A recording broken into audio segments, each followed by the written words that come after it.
Hello दोस्तों, sleepy classes में आपका स्वागत है। डेली मेंस आंसर राइटिंग के आज के इस सेशन में हम डिस्कस करेंगे एथिक्स का एक प्रीवियस ईयर क्वेश्चन।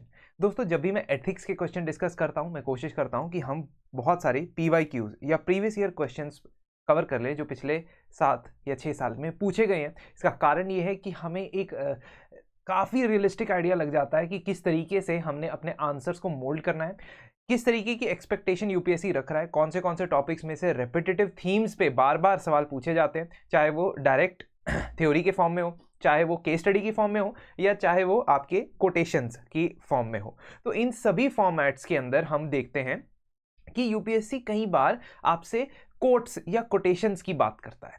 तो यहाँ पे एक कोटेशन दी गई है या एक स्टेटमेंट दी गई है जिसमें पूछा गया है कि hatred is destructive of a person's wisdom and conscience that can poison a nation's spirit. Do you agree with this view? Justify your answer. अब 10 मार्क्स का 150 शब्द का सवाल बहुत मुश्किल होता है हमारे लिए जस्टिफाई करना, क्योंकि बहुत सारे एस्पेक्ट्स, बहुत सारे डायमेंशन हो सकते हैं हेट्रेड के। हमारे पास एथिक्स के अंदर 2 बहुत ही या 3 मैं कहूँगा बहुत अच्छे टूल्स होते हैं जिनको हम इस्तेमाल कर सकते हैं। एक तो जितनी भी हमारे फिलोसोफर्स थिंकर्स रहे हैं हमारे एथिक्स के अंदर, चाहे वो वेस्टर्न फिलोसोफर्स थिंकर्स हो या इंडियन फिलोसोफर्स थिंकर्स हो, यानी कि जो सोर्स ऑफ एथिक्स रहे हैं, एथिकल कोड के सोर्सेज रहे हैं, उसको हम कोट करेंगे अपने आंसर्स में। दूसरी चीज, हम एग्जाम्पल्स कोट करेंगे, रियल लाइफ एग्जाम्पल्स या हमारे आसपास की सराउंडिंग्स के एग्जाम्पल्स अगर कोट करते हैं, बहुत ही बढ़िया इससे आपका जो है आंसर बनता है।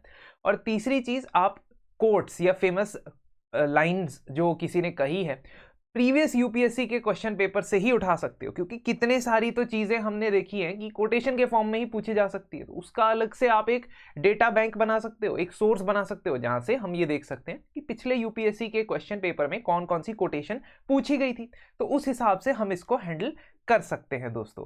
अब देखिए इस कोट में क्या कहता है। इस कोट में कहता है कि hatred is destructive of a person's wisdom and conscience. तो ये 2 चीजों के ऊपर हमने ध्यान रखना है, विजडम और कॉन्शियंस को कैसे आपकी हेट्रेड अफेक्ट करती है। और इसको हमने एड्रेस अगर नहीं किया आंसर के अंदर तो हमारा आंसर अधूरा रह जाएगा।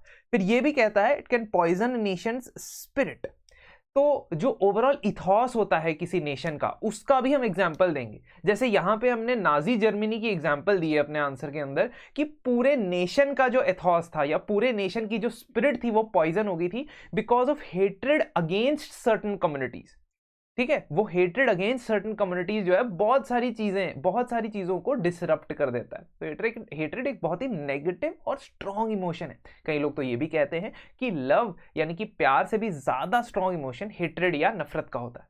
अब महात्मा गांधी की स्टेटमेंट से अगर हम स्टार्ट करें तो महात्मा गांधी कहते हैं the enemy is fear, we think it is hatred but it is fear. What does this mean? This means कि हेट्रेड जो आता है वो हमेशा किसी पोजीशन ऑफ वीकनेस से आता है। जब आप किसी से नफरत करते हैं, किसी को हेट करते हैं, उसका मतलब ये निकलता है इस स्टेटमेंट के हिसाब से, it is not a universal truth but इस स्टेटमेंट के हिसाब से ये निकलता है कि आप एक तरीके से वीक पोजीशन में हैं, आपको डर है किसी चीज का, और जिस चीज से आपको डर होता है उस चीज से सबसे ज्यादा आपको हेट्रेड भी महसूस होता है ना। अब कुछ लोगों के लिए वो मैथमेटिक्स हो सकता है, कुछ लोगों के लिए वो ऊंचाई हो सकती है। And we hate things that we fear and we fear things that we hate. तो यही चीज हम देखते हैं कि इस स्टेटमेंट के अंदर बहुत बखूबी बताई गई है। तो ये आपकी पूरी पर्सनैलिटी को कवर करने वाला एक ऐसा इमोशन है। So this statement shows that feeling of hatred comes from a position of weakness.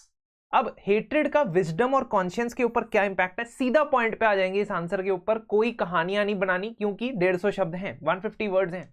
तो पहली चीज, आपका हेट्रेड आपकी डिसीजन मेकिंग को हैम्पर करता है, कलेक्टिव डिसीजन मेकिंग को भी और इंडिविजुअल डिसीजन मेकिंग को भी।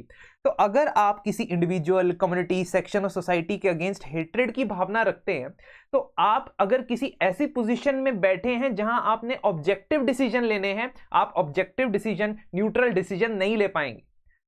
तो ये जो है आपकी जजमेंट को हैम्पर करेगा और एटमॉस्फेयर ऑफ अनसर्टेनिटी बनाएगा।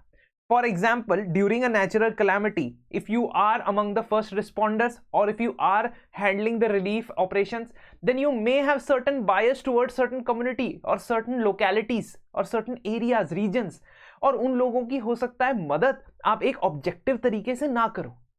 तो इट कुड शो बायस, और ये तो बहुत ही बड़ा एक फ्लॉ हो जाएगा गवर्नेंस के अंदर अगर आप बायस दिखाते हो किसी पर्टिकुलर कम्युनिटी के खिलाफ। दूसरी चीज क्या क्रिएट करता है? दूसरी चीज क्रिएट करता है हेट्रेड, इमोशनल इंटेलिजेंस का इम्बैलेंस। आमतौर पे जो इमोशनली इंटेलिजेंट मनुष्य है, इंसान है, दैट पर्सन मैनेजेस हिज और her emotions, means their own emotions, as well as is aware of how to handle others emotion. यही तो होता है उसमें, सेल्फ अवेयरनेस होती है, सेल्फ मैनेजमेंट होती है, सोशल मैनेजमेंट होती है, ठीक है। You have to understand, social awareness होती है, सोशल मैनेजमेंट होती है, यही 4 कंपोनेंट होते हैं एथिक्स के। तो ये इमोशनल इंटेलिजेंस की, तो आपका हेट्रेड आपकी इमोशनल इंटेलिजेंस को हैम्पर कर सकता है और इतना स्ट्रांग होता है कि पर्सनल और प्रोफेशनल रिलेशनशिप्स आपके बिगाड़ सकता है। इंडिविजुअल लेवल पे भी बात करें तो इमोशनल इंटेलिजेंस की आपकी जो है हालत खराब हो जाती है अगर आपके अंदर हेट्रेड का ये एक सिमरिंग जो है इमोशन आपके अंदर आ जाता है। तीसरी चीज, आपकी पूरी कम्युनिटी लेवल पे इनटॉलरेंस देखने को मिलती है, जिसकी हम नेशन की स्पिरिट वाली एग्जांपल दे रहे हैं। नेशन की स्पिरिट को हैम्पर करने के लिए हम एग्जांपल दे सकते हैं नाजी जर्मनी का, जहां पे ज्यूज, जिप्सीज और बाकी कम्युनिटीज के खिलाफ हेट्रेड की भावना जो है परपेट्रेट की गई, और ओवरऑल ये आपके कॉन्फ्लिक्ट और वायलेंस या राइट्स को अंजाम दे सकता है। तो नाजी जर्मनी का हमने एग्जांपल देते हुए कहा कि कम्युनिटी लेवल पे if this is hatred it could lead to intolerance, और धीरे धीरे करके ये काफी ज्यादा कॉन्फ्लिक्ट और वायलेंस की तरफ भी बढ़ सकता है। फिर आपकी कंपैशन, ये सारी चीजें जो हैं आपने एथिक्स में पढ़ी होती हैं, आपको आंसर में इस्तेमाल करनी। कंपैशन जो एक करुणा भाव होता है इंसान में, मनुष्य में, that compassionate feeling or feeling someone else's pain and trying to alleviate that someone else's pain, that feeling gets demolished due to hatred। तो एक सस्टेनेबल कोएग्जिस्टेंस आपने जीनी है अपने एनवायरनमेंट के साथ, बाकी ह्यूमन बींग्स के साथ, एनिमल्स के साथ, प्लांट्स के साथ, इकोसिस्टम्स के साथ। लेकिन अगर आपके अंदर हेट्रेड की भावना है तो आप इस पूरी स्पिरिट ऑफ कंपैशन को पॉइजन आउट कर सकते हो। और हेट्रेड ऑफ एनिमल्स की हम पे एग्जांपल दे सकते हैं, जिसमें क्रूअल्टी टुवर्ड्स एनिमल्स कई केसेस में देखी जाती है।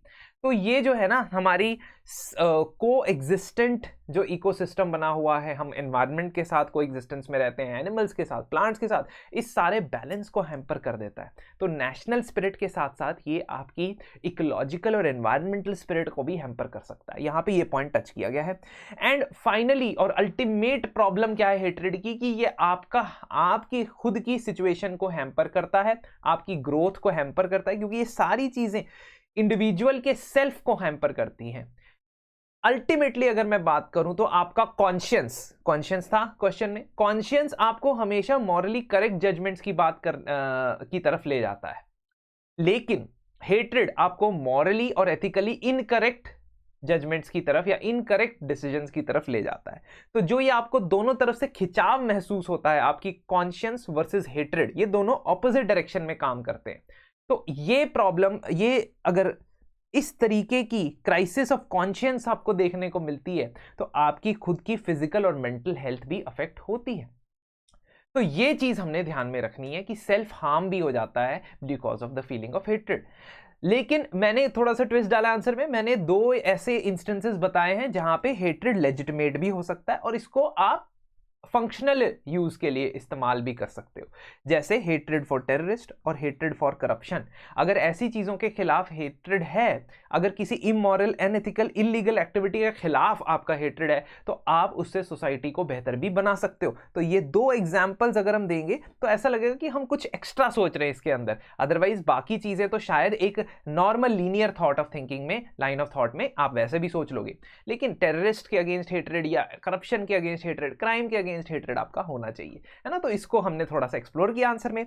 फाइनली हम एग्री करते हैं स्टेटमेंट में, कुछ सर्कमस्टांसेस में मैंने बता दिया कि हेट्रेड शायद जस्टिफाइड हो, that is also a may be, but ethical way of acting हमेशा पोजीशन ऑफ स्ट्रेंथ से आता है। कि आप जब पावर में होते हैं, ऐसा कहा जाता है ना कि give a man power and you know his true character. तो जब आप पावर में होते हो तब आप कैसे फैसले लेते हो, टॉलरेंट, कंपैशनेट, जस्ट, ये आपका बिहेवियर वर्चुअस बिहेवियर रहता है या नहीं रहता है। तो यही चीज डिफाइन करेगी अल्टीमेटली कि एक्शन आपका एथिकल है या नहीं है। तो जैसा मार्टिन लूथर किंग कहते हैं, again we are going to use the statement from Martin Luther King, ठीक है, let no man pull you so low as to hate him. अब थोड़े आप कह सकते हो कि मिसोजिनिस्ट स्टेटमेंट है, हर या वुमन क्यों नहीं लिखा, लेकिन क्रक्स को समझे कहना क्या चाहते हैं कि let no man pull you so low as to hate him, यानी कि आसपास की चीजें जैसी भी हों, आप हेट्रेड की फीलिंग को अपने ऊपर ओवर पावर मत करने दो। तो यहाँ पे हमने महात्मा गांधी से शुरुआत की और मार्टिन लूथर किंग से एंड किया इस आंसर को। ऐसे आंसर्स जो है ना आप डेवलप कर सकते हो प्रैक्टिस के साथ साथ। मेरे साथ अगर प्रैक्टिस कर सकते हो इन चीज़ों की, इन आंसर्स की, तो बहुत ही बढ़िया हो जाएगा। अगर हम प्रीवियस ईयर क्वेश्चंस एथिक्स के सारे कवर कर लेना तो ऑलमोस्ट हमारा एक लाइन ऑफ थॉट बन जाएगा कि कैसे हमने एथिक्स के आंसर्स पेपर में सॉल्व करने हैं। तो अब इसी के साथ अगले सेशन तक के लिए धन्यवाद।